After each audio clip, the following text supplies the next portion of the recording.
जय भोलेनाथ प्रियजनों। सावन के पवित्र महीने में पड़ने वाले तीज के त्यौहार को हरियाली तीज के नाम से जानते हैं और यह हिंदुओं के लिए बहुत ही महत्वपूर्ण होता है और ख़ासकर जिनकी शादी अभी इसी साल हुई है, ऐसी नई दुल्हनों के लिए हरियाली तीज उनके सुहाग को जोड़कर देखा जाता है।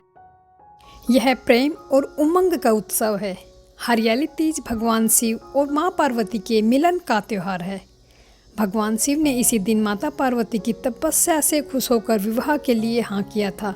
तभी से इस दिन यानी सावन के शुक्ल पक्ष की तृतीय तिथि को भगवान शिव और माता पार्वती की सुहागिन महिलाएं विशेष पूजा करती हैं और इस दिन चारों तरफ हरियाली होती है, इसीलिए इसे हरियाली तीज भी कहते हैं।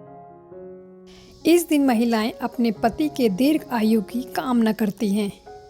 वहीं लड़कियां अपने मनचाहे पति पाने की कामना करती हैं। इस दिन व्रत करती हैं और भगवान शिव और माँ पार्वती की पूजा करती हैं। माँ पार्वती ने भगवान शंकर को पाने के लिए कड़ी तपस्या की थी। इस तपस्या से भगवान शिव बेहद प्रसन्न हुए थे और उन्होंने विवाह के लिए हाँ करके माँ पार्वती को मनचाही मुराद पूरी की थी। तब से इस दिन को माँ पार्वती और शिव को समर्पित किया जाता है। अब बात करते हैं कि तीज का व्रत क्यों किया जाता है। पति की दीर्घ आयु की कामना के लिए, सुहागिन महिलाएं अपने पति के साथ हमेशा खुश रहने के लिए, अपने पसंद के मुताबिक पति मिलने के लिए, दाम्पत्य जीवन में खुशी शांति करने के लिए और अपने घर को समृद्ध के रास्ते पर लाने के लिए। और जैसे हरियाली तीज पर चारों तरफ हरियाली होती है, वैसे ही जीवन में भी हमेशा हरियाली बनी रहे, इसी कामना से इस व्रत को किया जाता है। व्रत के समय कथा का स्मरण जरूर करना चाहिए, वरना कहते हैं कि व्रत का फल अधूरा होता है। अब मैं आपको एक पौराणिक कथा सुनाती हूँ जो खुद शिव भगवान ने माता पार्वती को सुनाई थी।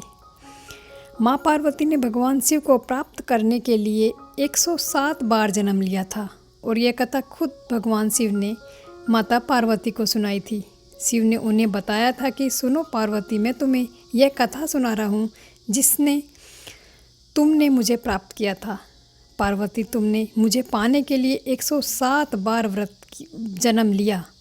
हर जन्म में तुमने कठोर तपस्या की, लेकिन किसी भी जन्म में तुम मुझे पति के रूप में नहीं पा सकी।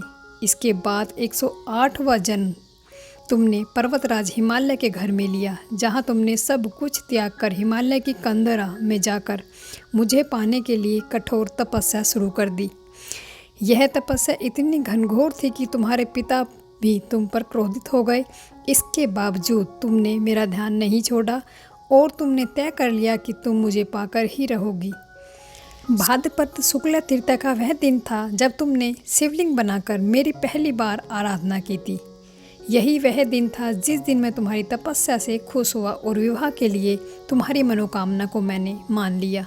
फिर तुम्हारे पिता को भी हार मानकर हमारी शादी करनी पड़ी। इसी दिन तुम मुझे मिली, यानी हम दोनों का मिलन हुआ। माना जाता है कि इस वजह से प्रेम का सबसे बड़ा प्रतीक यही दिन माना जाता है।